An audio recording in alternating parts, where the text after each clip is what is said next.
drinking wouldn't have allowed me to explore this other area of me and kind of was keeping me at this level. Like drinking, when you're drinking a lot, never elevates you. It never progresses you forward. All it does is just keep you here. Keeps you here. You know, you never have heard anybody ever say that I am really glad I started drinking again. Nobody's ever said that because there's no reason to be glad if you've stopped and you've seen the positive aspects that drinking has made towards your life being improved in every way, shape, or form. It's like there's no reason to look back, and that's where I'm sitting right now. I'm really not even like, oh, I'm 100 days sober. I hope I can make it 100 more. I'm almost like drinking isn't even a thing for me anymore. I don't drink, and life has gotten so much better without drinking in every way. So I know a lot of people hit me up on Twitter about being sober. I know a lot of people always ask me questions about it. So I've been thinking about this for a long time. I want to form a place where people can get together and talk about issues with addiction. It doesn't have to be limited to alcohol. It can be any other addiction. I know there's every addiction out there. And even if you're having a hard time in life with depression, if you're having a hard time in life with your family, with work, anything, I know that everybody needs somebody to talk to, and not everybody has somebody to talk to. So I'm going to use Ruin Your Day as a platform for that. Every week on Wednesdays, I haven't decided a time yet, probably around 5 p.m. Pacific Standard Time. I'm going to have Ruin Your Day live for an hour. And basically what's going to be happening is the chat is going to be live, and that's going to be used as the floor for everybody to talk. I might be on a video feed answering questions to the chat. I might pull up some music that Ruin Your Day made to play. I might play some video in the background. It's going to be sort of a free-form vehicle type of feed. There's not going to be really a set thing that we're doing. The only thing that I want to go on is I want people to feel like it's a safe place to come into and talk and vent, talk to other people, maybe give advice. I'll be in there if anybody wants to ask any questions about being sober. I can give whatever advice I can for that. And yeah, essentially, I just think there needs to be a place like that. I think AA works really well for a lot of people because it's a community. It's a strong-knit community. You have a sponsor that holds you accountable for not drinking. You have other people that are going through the same thing as you. You realize there's a whole world out there of people that just don't drink. And that's rare these days, honestly. So I want there to be a place like that on Ruin Your Day that's doesn't have to be just limited to alcohol. It could be anything. You know, like my parents went through some heart problems this year, and that really devastated me. So, you know, I needed somebody to talk to about that. My ex-girlfriend's dog that I really love got cancer. My close friend just had cancer. So it's been tough for me as well this year, and I'm really thankful that I've had Ruin Your Day to talk to you guys about battle rap and forget about the troubles in my life, but I want to give back, and I want to create a platform where we can all come together and sort of be each other's shoulder to lean on every now and then. So just wanted to make this video to talk about me getting sober, my experience with it.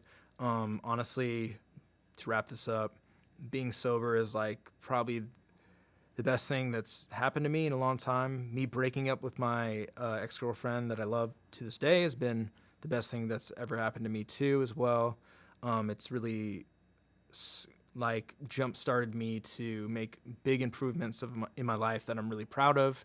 And yeah, I mean, I think anybody out there that's struggling with addiction, the first question you need to ask for yourself if you're thinking that you might have a drug problem, alcohol problem, any sort of problem is, if I'm asking myself if I have a problem, I might have a problem. Do you want to take the next step to solving it? Do you want to get clean? Do you want to get sober? And all I can say is being sober is amazing. It's great. I would never trade it for anything. It works really well for me.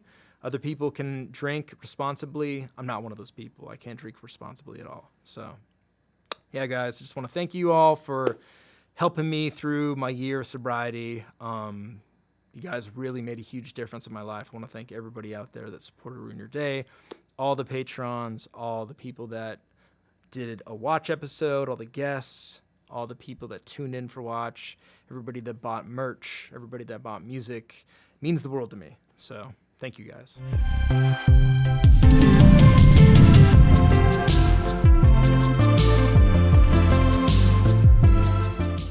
How's it going, everyone? Welcome to Ruin an Hour, a safe place to talk about anything you want. Sobriety, addiction, depression, anxiety, absolutely anything. A safe place to talk is here. My name is Kyle Gray. I'm live every week, Wednesdays at 5 p.m. Pacific Standard Time. Same place, same time, live on this channel. But yeah, let's start it off in the chat. How you guys feeling today? How's everybody doing?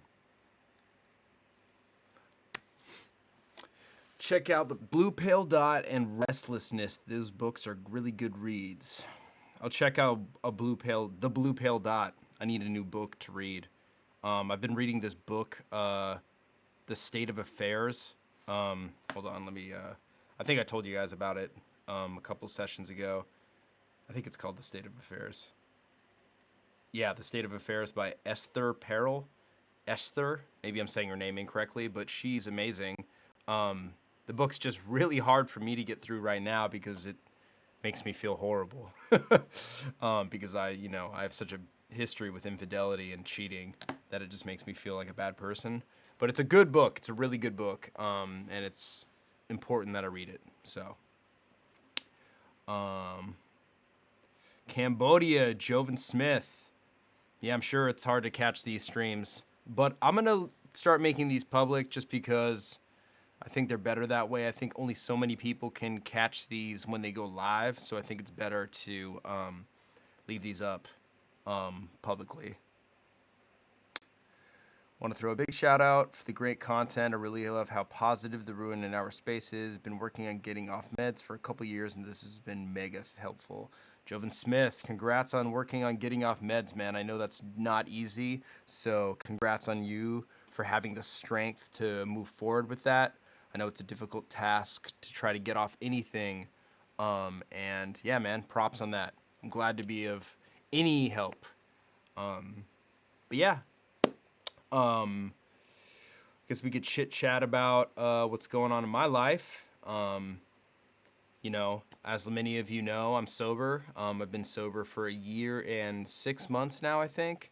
And I was addicted to alcohol. I'm also a sex addict as well. And I'm sober. I don't know. The sobriety for that is a little bit like wishy-washy because it's like when really was the sobriety started. But, I used to cheat on every girlfriend I've had. I filmed porn, and I was addicted to that.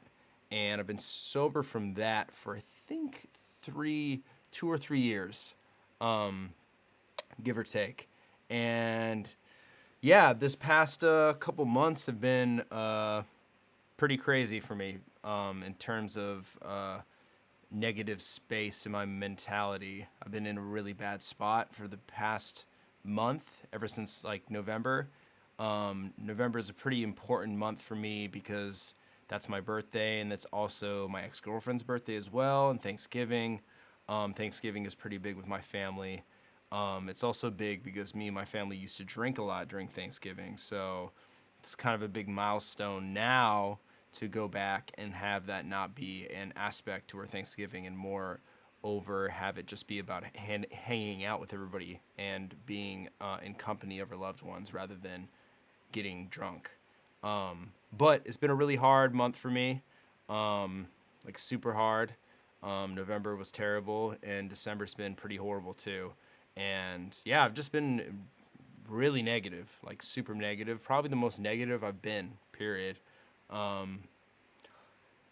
it's been bad. It's been horrible. And things I do to get over that, I go to the gym, of course. I haven't drank. I haven't been tempted to drink. Although recently, to be honest with you, there has been a little bit of temptation because I kind of, I'll just be fully transparent. One of my close friends who I kind of grew a friendship with through my breakup with my ex-girlfriend, me and her kind of recently had a really fractured relationship. And that has caused me to kind of like, I don't know, like I've just been sad for so long that I'm frustrated with it. I'm frustrated with my base level being sad. Um, but the whole thing about that is that that's my fault. Not, excuse me, not my fault, but I need to take accountability for how I react to the base level being that. And the fact of the matter is, negative feelings and positive feelings go hand in hand. You can't always just be happy. I was talking to my friend earlier, Chris, about this, and he brought up a good point of the feelings of happiness and sadness they go hand in hand, and you'll probably be going through the motions of going through both of them throughout your whole life. You can't just always be happy, and on the flip side, you shouldn't always be sad either. So yeah, I've just been trying to really like, I guess, like get used to um, feeling sad. I don't want to say depressed because I'm not depressed, but I'm like really heartbroken, and yeah, just really heartbroken and like sad.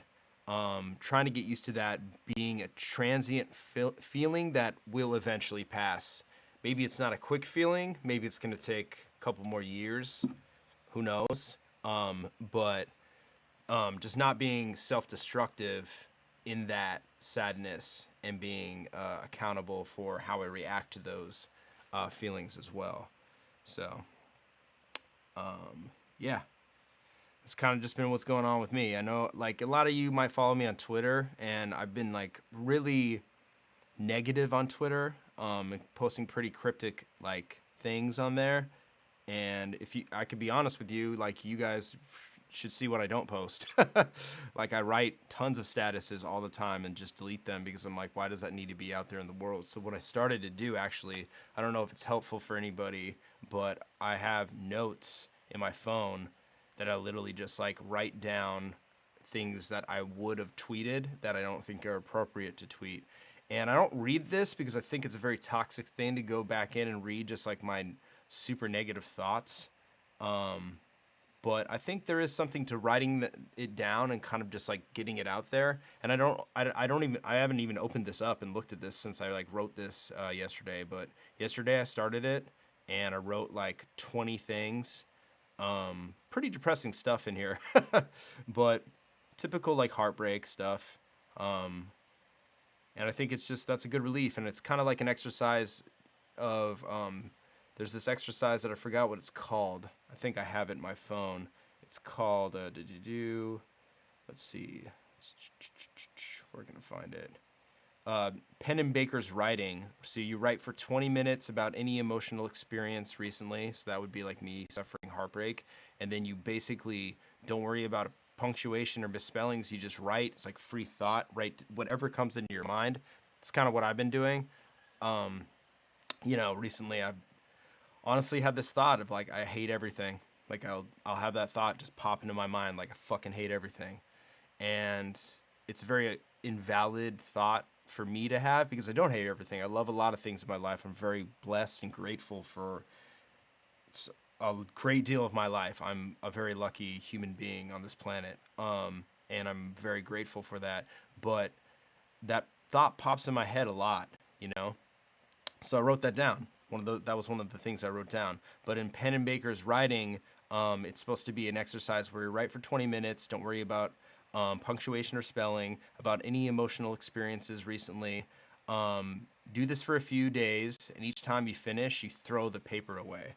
You basically crumple it up and throw it away, so you don't keep like a receipt. You can keep it if you want to, but I thought that was kind of a cool thing to do, of just tossing it, because it's like this concept of truthfully like getting stuff out there, and not like the problem with Twitter is like I do treat it like a journal sometimes when I tweet like very cryptic and vague stuff, but the thing is it's like I'm kind of accountable too much now that like that stuff will live forever. And then I don't know, there's just a lot of like receipts and like entanglements stuff like that can cause. So when you just write it down on a piece of paper and just get it out there and throw it away, then it's kind of like a release, like a wholehearted release. So, but yeah, so that's just what I've been dealing with, guys. How's everybody doing in here? Yeah, Amy. So Amy says, has anybody tried the writing thing but burn it? That's actually been what I've I've thought of. And again, like you said, it does sound super dramatic, but kind of sounds cool too. Like something about burning your thoughts. I don't know. It's like metaphorical and like powerful. I'm about that shit. I don't care if it's fucking corny. I think that shit's cool. Like, I've never tried it. Maybe I should try it. Thing is, my writing is fucking horrible. Like my writing is literally like I can't even read my own writing sometimes. So that's why I use a notepad. Obviously, I'm on a computer all the time. But Lahau, how you doing? Heavy bags. Next time you're here, man, I would love for you to come through.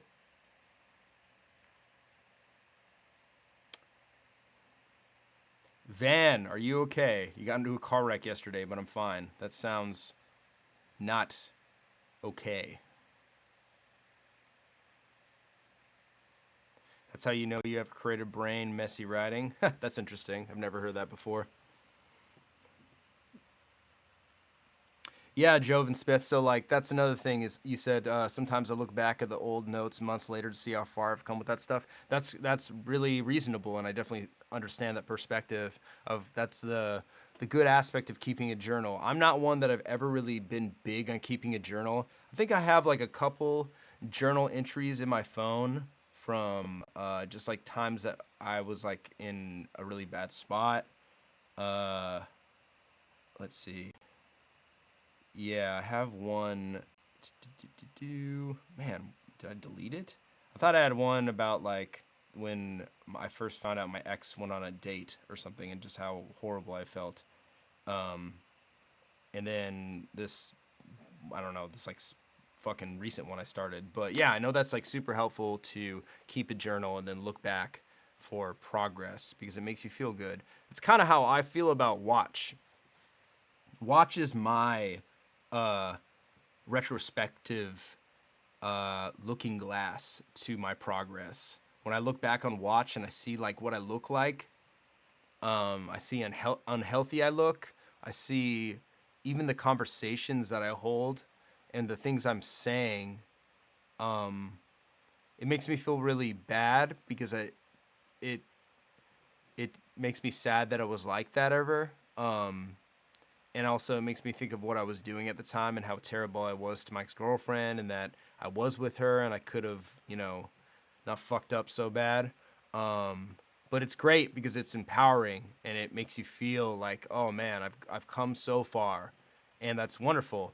And sometimes I even look at photos not even from that long ago and still feel that. Like sometimes I look at photos from like 8 months ago and I still feel like, oh man, I don't even know at that point in time all the change that I'm gonna go through in the coming months. So definitely see the benefits to keeping a journal.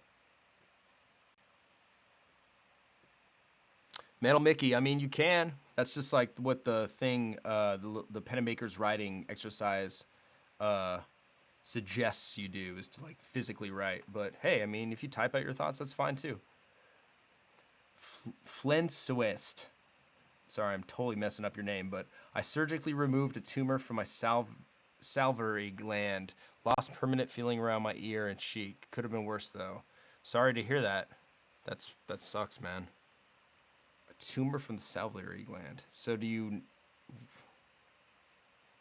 What did that actually affect?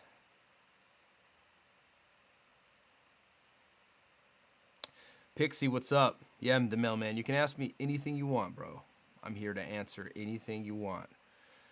Reese, there are positive aspects to regret. It shows that we have grown, that we aren't who we were at the time, as long as it doesn't overwhelm us, of course. Yeah, of course. Yeah, I mean, that's the big thing about remorse, is having remorse is a great thing. From shame to guilt to remorse is like a good step-by-step process of going through that in a healthy manner. If you just stay in shame, that's really bad because it's really horrible, and shame is debilitating, and shame like shame shrinks you, where guilt helps you kind of take a step forward, and remorse lets you live on with your life while still looking back with remorse and knowing that your mistakes that you made in the past are incorrect and that you won't make them again because you have remorse for those mistakes. Writing down your low moments and high moments are good. Learn, observe, and be what in every mode, thought and feeling put you there in the first place. Allowing you to have freedom unnoticed is dangerous. That's a good point. What makes me happy? So the mailman, that's your question. What makes me happy? A lot of things make me happy. Are you talking about a specific thing? I'll just list off things. My family makes me happy. Battle rap makes me happy. Talking to you guys makes me really happy. Meeting fans at events makes me happy. Doing charity work is probably one of the biggest things that makes me happy. Doing that toy drive. My parents telling me they're proud of me makes me happy. My ex-girlfriend telling me she's proud of me makes me happy. Not doing bad things makes me happy. Being sober makes me happy. Going to the gym makes me happy. Waking up and taking a breath makes me happy. And knowing that I can do anything I want today. Absolutely anything. That makes me happy. Alberto, thank you, man. How you doing? How was Tampa? Was it a good distraction for a couple days? Yeah, Desi, it was a really good distraction. I was in a really, really bad place. I still am right now, but I'm actually in a pretty good mood today, oddly enough, because I had a really terrible interaction with a friend of mine yesterday that was bad. But yeah, I was in a really horrible place before I went to Tampa, like really dark, really dark. And yeah, Tampa was great. Tampa was a great distraction. I'm very lucky that I have battle rap in my life. I'm so lucky that I have that in my life. That's a passion that I'm also good at and that people like to see me do. I'm blessed. It's like there's no other way to put it. I'm fucking blessed that I have battle rap. I don't know what I would be, where I would be without it. And also this weekend that really meant a lot to me is that so many people came up to me, and people come up to me and they say, "Hey, Avo, like thank you for everything you've done," or like, do they just want to dap me up or salute me or whatever, talk to me for a bit. But a lot of people actually came up to me and talked to me about Ruin an Hour, and this is kind of the first time that I've had like 5 people come up to me and be like, "Thank you for Ruin an Hour," like, and like one person even said it like saved his relationship because his wife stopped drinking and she listens to this. And Don Marino actually mentioned Ruin an Hour in his battle because he was talking about Pass, how Pass doesn't do anything for Oakland. So the concept was like Kichi just did a toy drive, Avo does Ruin an Hour. And I was like, oh, that's like cool that people see, or not see, but people think I'm like doing good things in this world. That makes me feel really good because a lot of the times I don't feel like a good person. So that's good. That was cool.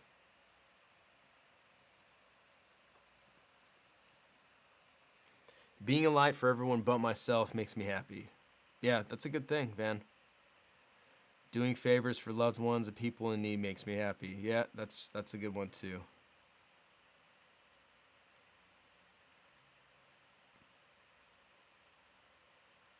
Not Desi, I appreciate it. That means a lot to me. I'm glad you asked. Yeah, I know, Van. I know that Pass does a lot for Oakland. It was just like a concept. But yeah. But yeah, so I mean, I don't know. I guess like I'm not really Danny, good to see you in here, dog.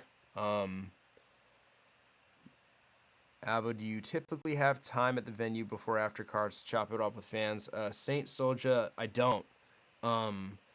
Before we start working, we're setting up.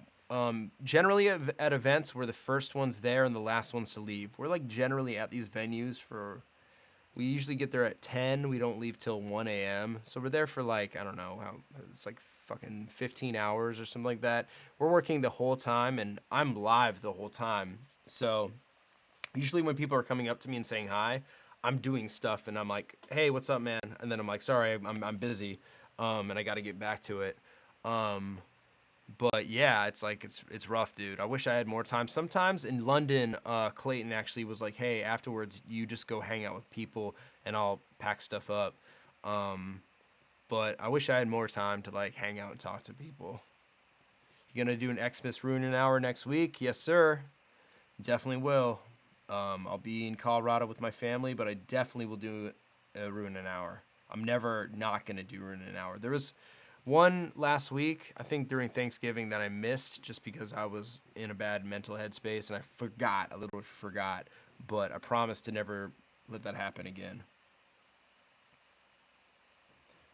If you guys ever get the chance, you should do a Ruin an Hour live with some battlers. Van, I've already done that. I've done one with Hollow. I've done one with Blue. And I definitely want to do one with Saga. And I want me and him to have a discussion about sex addiction because I know that he's addicted to porn and he's a sex addict. I feel like a lot of people talk down about his addiction and make it a joke, especially in the battle world where, any sign of weakness in the battle rap world is like a joke. But I think it would be great to have a healthy discussion with him about sex addiction on here. And yeah. I want to have other people on here too that are, oh yeah, we had Lush on here. Lush's was great. Lush's was awesome. Yeah, Desi, me too. I've been super down because of the holidays. It's rough. It's rough when you're going through me and you are going through sort of similar things right now.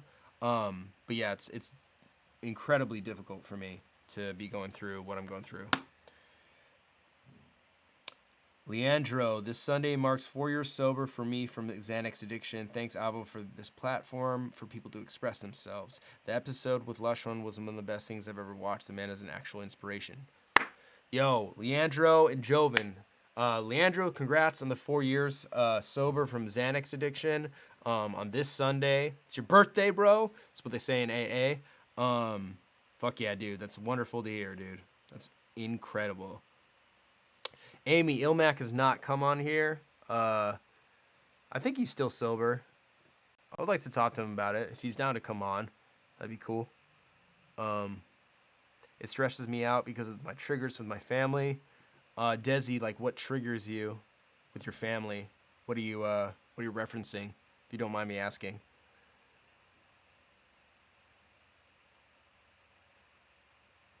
Van, that's dope to hear that you were there for your brother, bro. That's big. Andrew D, how long did it take to overcome your addiction? It's been 5 years of struggling with bipolar, severe anxiety, and depression. I've been in 5 mental hospitals. I've lost 28 pounds in the last 2 months. Andrew, so I don't know if you saw the episode we did with Blue, but she also suffers from bipolar and depression and anxiety. And she did the same thing you went through. She's checked into facilities, and she said the biggest thing that helped her is having family and friends that were able to check in on her and people around her that cared about her. So if you don't have that, Andrew, hit me up. Here's my number. I'm posting my number in the chat. Text me anytime. I'll respond to you at any time of the day. If you just need to talk to me about something, I'll talk to you. I'll be that person for you, man.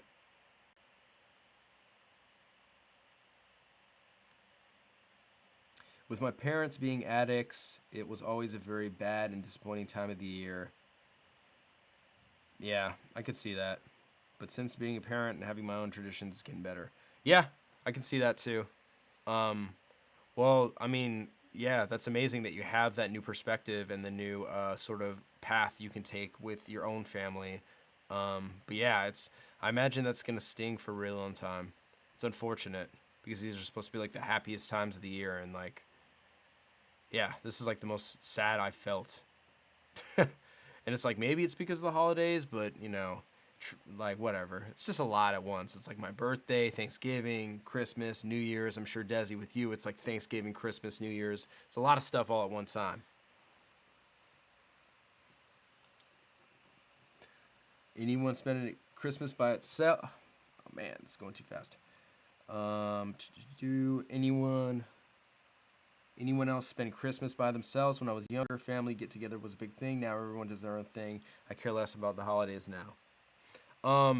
Cookie, Chris, as long as it's not like depressing you that you're by yourself, I don't see the problem. I mean, holidays, unfortunately, is a society construct, and we feel pressure from the society to, hang out with people, especially in Christmas. If you're alone, it does feel like fucking shit. I've spent New Year's alone 2 years ago, or a year ago, last year. And it felt fucking horrible. I was super sad and depressed, and I could like hear people partying around me. I felt like a fucking loser. I was sober, alone. But that's a transient feeling. A good, and like me taking accountability for feeling like that that's a feeling that's just coming from everybody else being like, oh, you should have fun. You should have fun. And it's like, well, if you don't feel like going out and you have nothing to do, there's nothing wrong with staying home and being by yourself. Dia, sorry to hear about your Marine brothers, man. That's horrible. Suicide is a real fucking thing. If anybody's suffering from suicide, please seek out help. Call a suicide prevention hotline. Yeah, just don't wait. I was in the Army, and we learned to not discuss things like this. I will write your number down and try. Thank you. Of course, Andrew.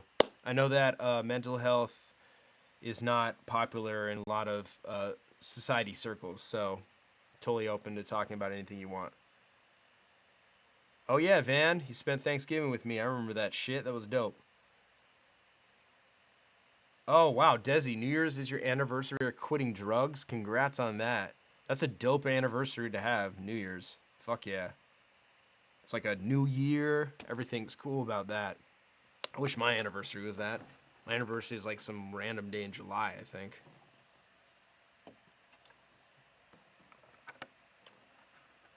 Reese, one of the strangest feelings is to be with family during the holidays, but wanting desperately to be elsewhere with the people you've chosen. Yeah, I could see that being interesting. Cookie, the past 4 years was solo night when it came to the holidays. Yep, same here. Whoa, why is this freaking out? That's weird. What advice can you give to someone trying to kick alcohol who hasn't managed it before? Tom, so a couple questions. I can only really say my journey, and my journey is very unique to me. It doesn't really work for anybody, but I would suggest this. I would say the starting point is if you're trying to quit alcohol, probably means that you have an alcohol problem, and all you need to do is really think about why you want to quit.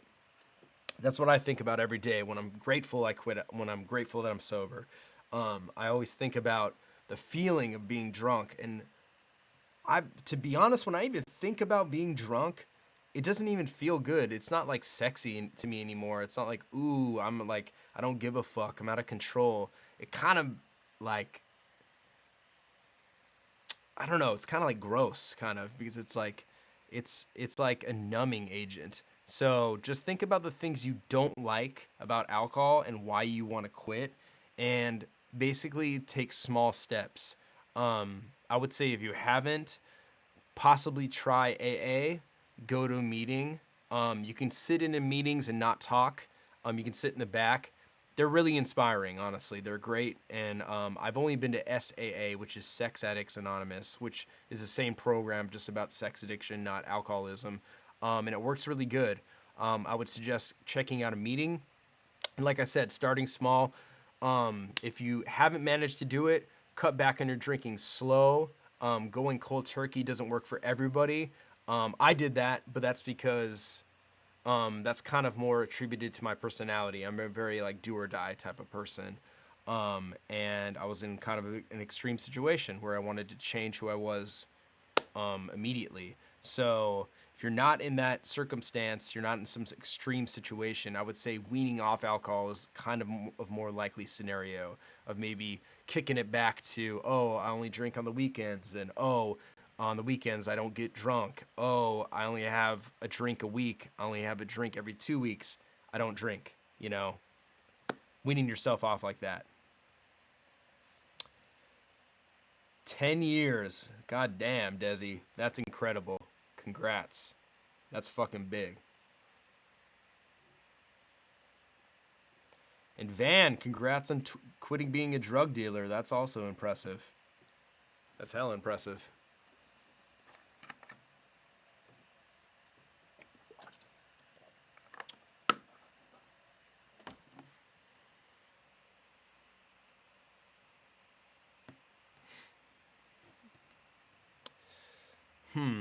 Well, what else? 14 years, June 1st. God damn, that's huge. That's fucking big, man. Congrats on that. Um, hmm. People don't realize that selling is just as addicting as buying. Could see that. That makes sense to me. Another tip for addiction is sometimes switching your circle. You may have to give up some friends. If all they drink and you're trying to quit, you may need to surround yourself with those who don't. Tom, thanks, man. That was really helpful. Made a lot of sense. I've always been functioning with it, which was actually kind of the problem, but I've got people in my family where it's serious. Tom, that was my issue too. I viewed myself as a functioning alcoholic. I worked a lot when I was drunk. And yeah, man. Also to kind of echo what Dia said is, in order to make a big lifestyle adjustment, you kind of need to change your lifestyle. So, unfortunately, you probably have to change what you do in terms of like your recreational. Like you can't really go to bars as much. You might need to hang out with certain people less. Exercise more, I would say. Going to the gym is the best way to quit almost anything and get in a positive mindset. Yeah. And yeah, I also echo what Jovan Smith is saying. The best part about the best part about alcohol and backing off is you find who your true friends are. That's really true. That's very true. And who will stick with you through that. All my friends have been super supportive of what I've done. Yeah. I put myself through college, and that's exactly what I did. I got away from the people who were influencing my life like that. That's dope. Hell yeah. X Almighty. 2 years ago, I actually quit drinking for 5 months, lost around 55 pounds, and then my girl cheated on me, and I fell back in the hole again. Demotivated me to lose all that progress for real. X Almighty. That's really understandable, man. Like, I'm sorry you went through that trauma. It's understandable. That's all I can say. Sometimes life comes at you, and you don't know how to really cope with it, and the most comfortable thing to do is numb it. I understand that a lot. I will say this. I will say that anybody that's going through any traumatic experience, you are 1,000% better off not doing it with alcohol or drugs or anything self-destructive. Anything that's going to numb you to it is going to be bad for you. It's going to make it worse. It's going to make the healing process a lot worse. It's not going to be a healthy way of solving what you're getting through and navigating it. If I didn't quit drinking, with what I've been going through, I know I talk about being depressed, or not depressed, excuse me, being heartbroken a lot and sad a lot over a relationship that ended in what some people's eyes might seem like a long time ago, being a year and 6 months. I think that's a healthy thing that I'm doing. I think it's very healthy to take your time with feelings and let the feelings pass through you and understand them. Really focus on why that thing happened. Approach it from a healthy perspective, because if I had been drinking, who knows? Who knows where I'd be now? This show wouldn't be around. I wouldn't be helping people. I would be a lot more negative. Especially with like the mindset I've had recently. If I would add alcohol on top of that, I'd be extremely negative, and God knows what I would be doing. So yeah, I would say that. I would say if you're suffering from a traumatic experience, don't turn to the bottle. It's going to make it worse. Turn to something that's going to make you feel good. That's going to be good for yourself in terms of being around friends and family that care about you, being of service to others, helping people out, being healthy, eating healthy, exercising. Just the good stuff in life.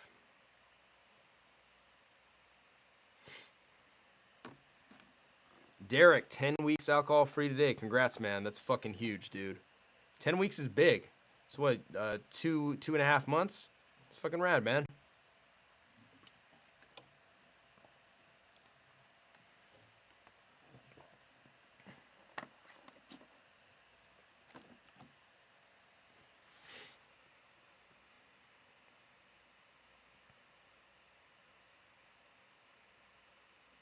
Yeah, Van, I could totally see how selling would be extremely addicting, especially like the money. You know, what's funny is, you know, when I came back from Tampa, I actually sat next to a missionary, a guy who is a missionary full time now, and he basically, as I was talking to him, I'm not gonna lie, I kind of saw that maybe he was faking the funk a little bit. When he was talking, I was like, there's something there that he's not doing this because he wants to help other people. He's doing this for more of a self-serving thing. It's more of a self-serving thing because I could just tell the way he was talking. I was like, yeah, there's something else to it. And came out that he used to deal drugs. And he was gonna go to jail, and he got out through being a missionary. But salute to him for bettering his life. That's incredible. It's just very interesting sometimes who you come across on the plane. Saint Soldier TV, what battle rap community folks, if any, have supported you in sobriety and how? Everybody. Absolutely everybody. I will say that there's so many people that come up to me at events and congratulate me on being sober and say that this show is amazing. So many battle rappers too. There's tons of battle rappers that fucking give me a lot of support. Pass is a big one. You know, like when I was posting a bunch of like depressing shit on Twitter before Tampa, he like called me and he's like, is there a problem? He's like, don't be acting like you don't got friends that you could reach out to. Madflex also reaches out to me pretty often. Thesaurus, Hollow. Yeah, a lot of people reach out to me. It means a lot. Henny Man. Yeah, I got a cool little community that like gives a fuck, if you will. So it's dope.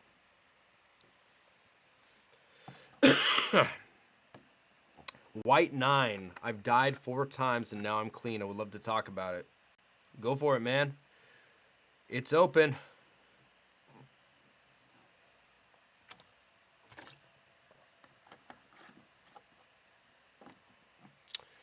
Luca Brazzi, I'm an intensive outpatient 4 times a week for 3 hours a day. I went to rehab treatment center before then, was on opiates for 8 years. It was hard because I sold drugs my whole life, so it's like learning how to live again, all over again. Yeah, I could see that being extremely difficult. It's learning how to walk, man. It's learning how to fucking walk again. But you're doing it. You're putting one foot in front of the other. So that's all you can do in situations like that is just try. Just try and try again. Trey, no worries, man. This is gonna be live. I mean, not live, but public. After this, so you can peep it afterwards. Saint Soldier, hell yeah, dude. Support is everything. Say that fucking again. Trey, I'm not gonna quit, man. Trust me. I've been doing this for I think like 6 months now, every single week. So I'm not gonna quit, man. This is like one of my biggest priorities. Is this show. What's up, Kelly? Speaking of sobriety, the fucking godfather of sobriety just into the building.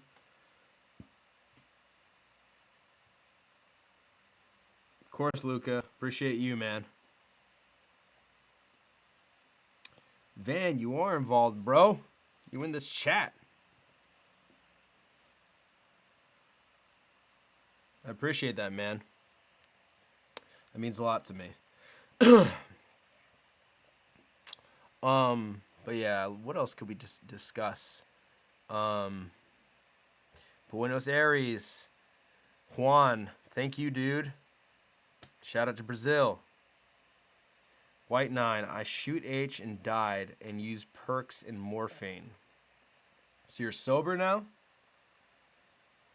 Macaroni and cheese. January makes 3 years booze free. Congrats, man.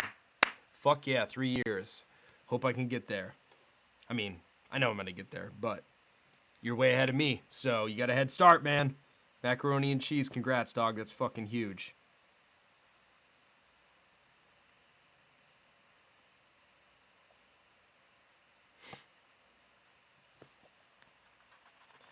Yeah, I don't know what else we could discuss.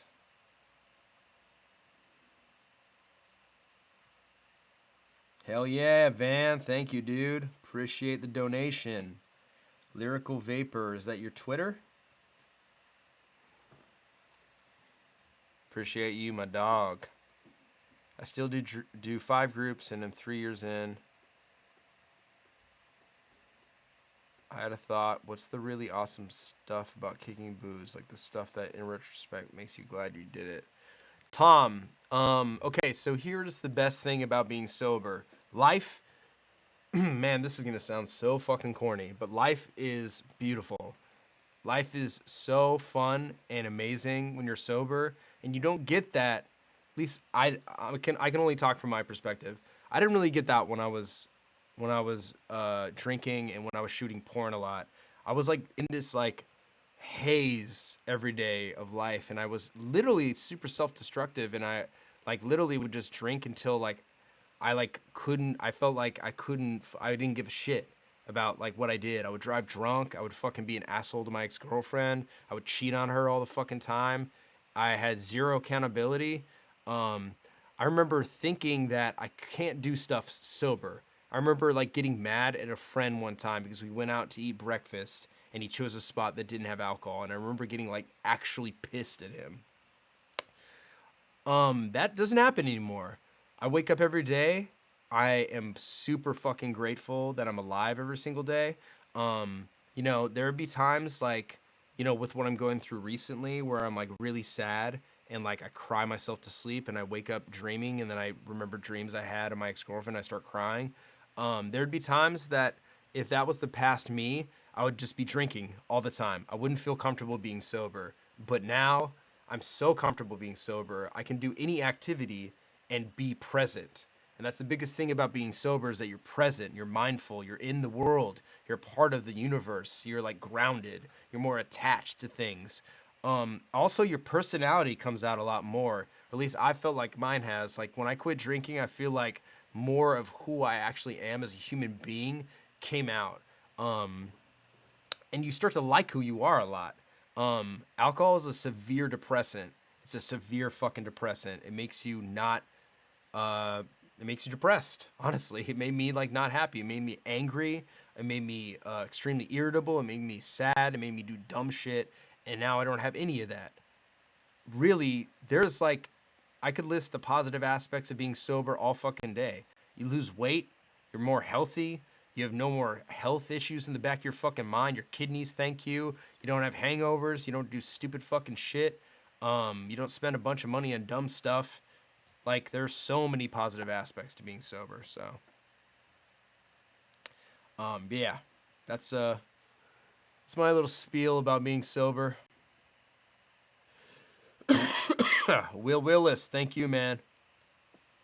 Till I saw the Thanksgiving one, it was totally at the time I needed. I was depressed and slipping back into drinking. Hearing you say how glad you are that you're sober made me click in it, and it's really helpful to get back on track. Will Willis, thank you, man. Congrats on getting back on track. Fuck yeah, that's great. Yep, Gary Gray, exactly. When you become addicted to something, you do it to get through the day rather than just doing it recreationally.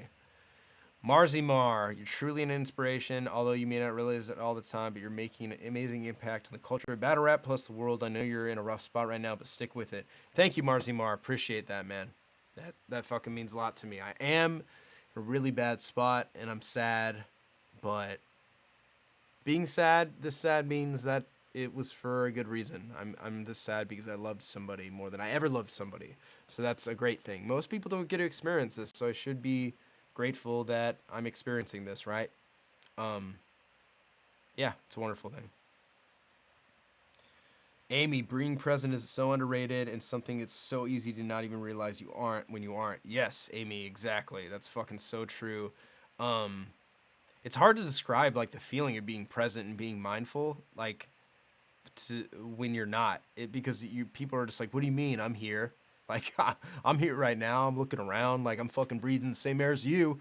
And it's like, well, you're not really fucking here. You know, you're not living in the moment. And doesn't mean you're not living in the moment, like fucking do some wild shit and fucking jump off a building and like flash a cop.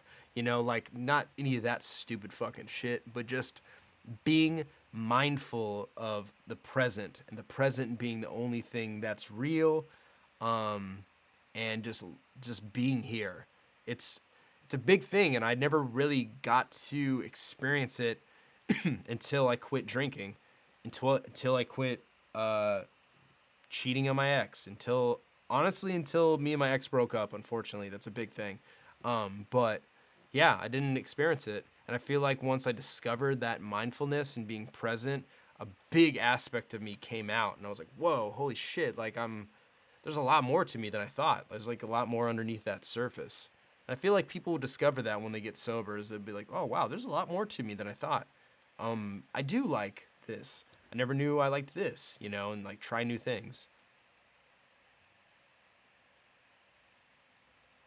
So Trump just got impeached. Are we gonna really turn this whole thing into a Trump impeachment?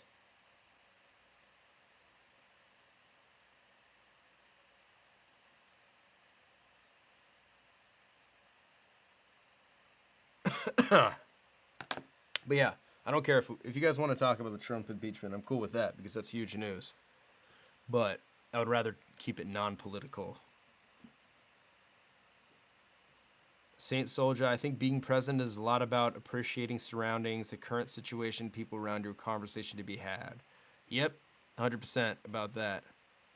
Um, yeah, that's hella true, man. Just like appreciating everything around you. Um, it's big. I don't know. It's so weird that it's not possible. Like, maybe it is possible when you're inebriated, and I just didn't discover it. But I felt like I was never there until I got sober. Life is a gift, and that's why they call it the present. Hell yeah. Wordplay. Thank you, Gary Gray. Appreciate that, man. That means a lot. No, fuck off. You don't need to shut up. You can talk about it, man. I didn't mean to silence you. You can talk about whatever you want here. Whatever your heart desires.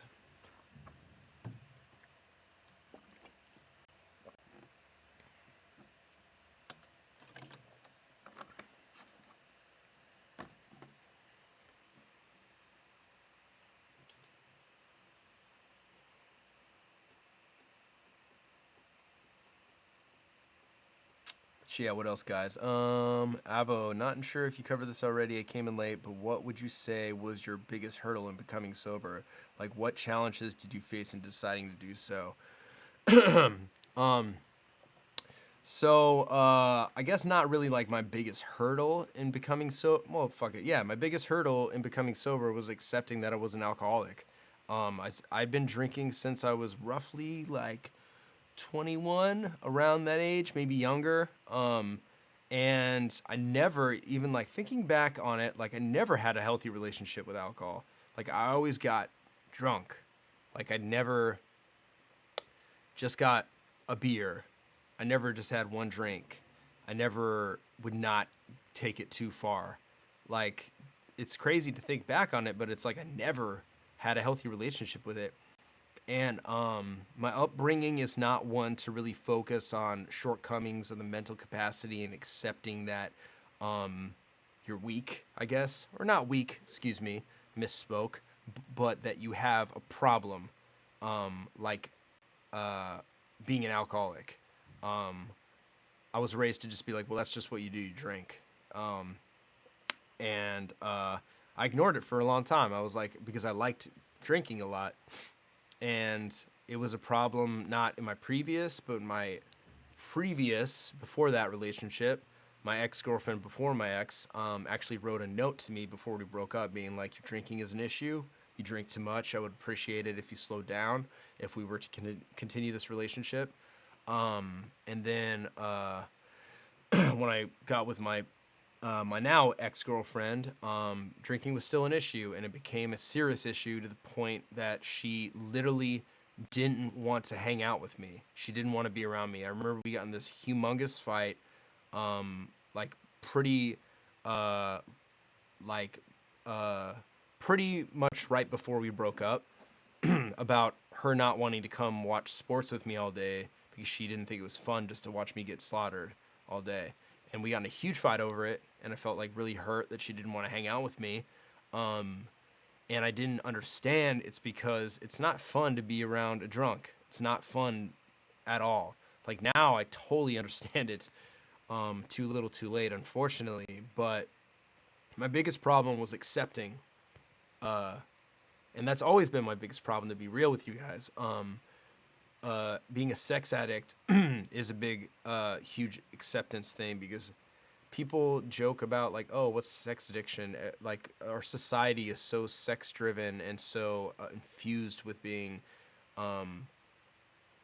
especially in America, like kind of toxic sexuality. I think Europeans view in sexuality as a lot more healthy, a lot more natural. But us, it's like a really toxic thing where it's like we view porn as being real sexuality when that's not sexuality. That's sexuality based on sensation strictly and devoid of intimacy, which isn't sexuality.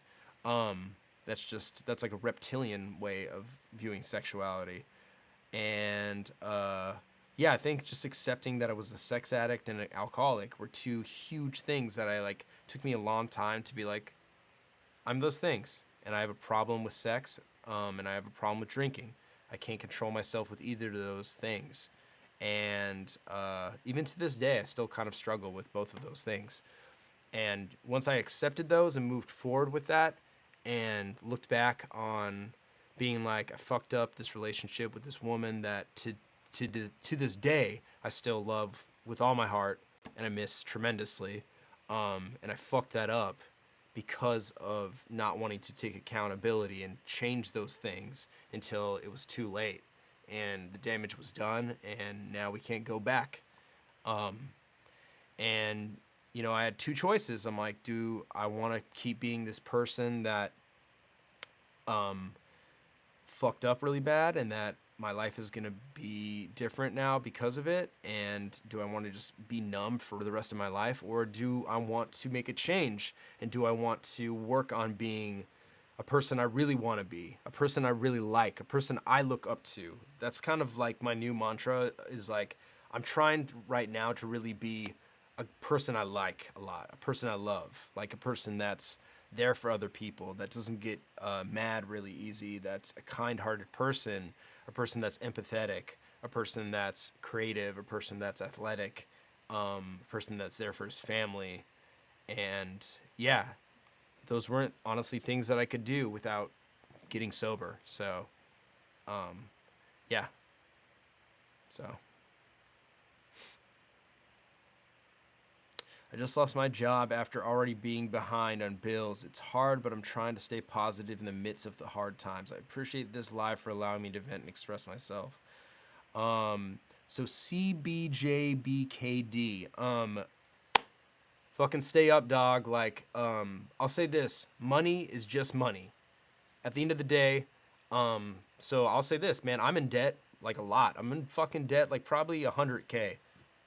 I owe probably around 100K in like taxes. And that's fine, man. It's just money. It's not a life or death thing. Money is just money, and there will always be somebody to help you out, and also there will always be another opportunity to make money as well. I know sometimes it's rough when you get laid off unexpectedly, but bills are just bills. It's just paper. You can get unemployment. You can search for another job. You can get a labor job. There's like a lot of opportunities. We live in a world where there's literally endless opportunities on how to make money. And I don't think letting money rule you is a good way to live. It's definitely good to work hard to make money and be wary of when you need to really grind it out and make some money and rise to the occasion. But don't let bills and don't let being laid off depress you. That's not right, because you're bigger than your bills. Your life is worth more than your bills.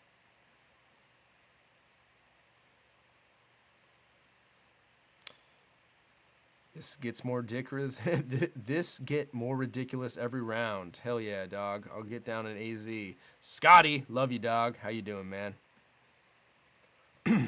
Market23, what are some good tips for dieting and what does your diet consist of? So recently my diet has been more, I just try to eat whole foods. In the past, I really was a high protein type of guy, being a lot of meat, a lot of chicken, brown rice, protein bars, and protein shakes.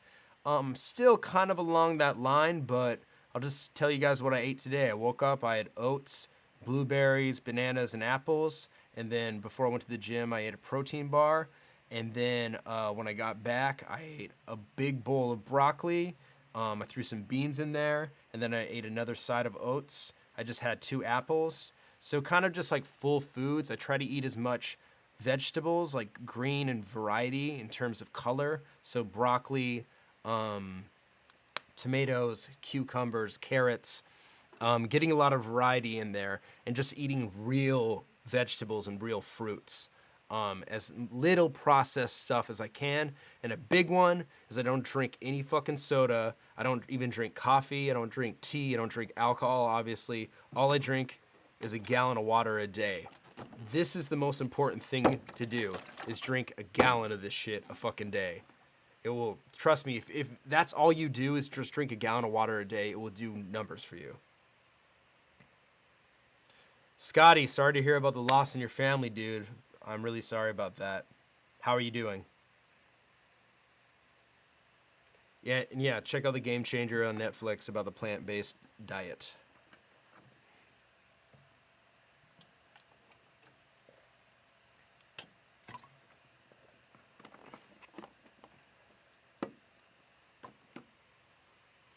And Dia, that's also some good advice. Start with outside the store.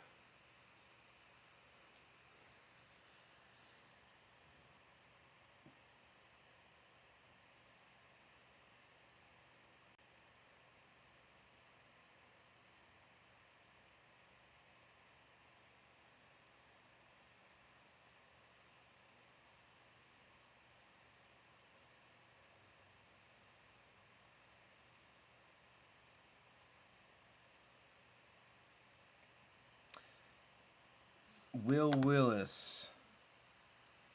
What did you say before that?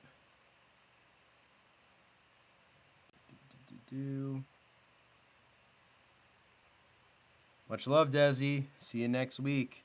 But yeah, guys, I'm going to actually peace out too. It's been an hour. Will Willis, sorry to hear about that, man. I'm going through something very similar. But yeah. Appreciate everybody in here. Ruin an hour every week, Wednesdays, 5 p.m. Pacific Standard Time. You can talk about anything you want, absolutely anything you want. My name's Kyle Gray, and yeah, I'll be live next week. I think people are saying it's Christmas, but no matter what, I'm live. And yeah, love everybody in here. Hope you guys all have a great day. Here's my number. I'm going to post it again. 627-7652. So if anybody has anything they want to talk about, anything they need to vent, hit me up, text me. Scotty, we have no merch. We're all sold out. We don't have time to print up new merch before Xmas, unfortunately. So, but we are getting new hoodies. We're going to do another shipment of those. So be on the lookout for that shit. All right, guys. Ruin an hour. Thank you all. Peace out.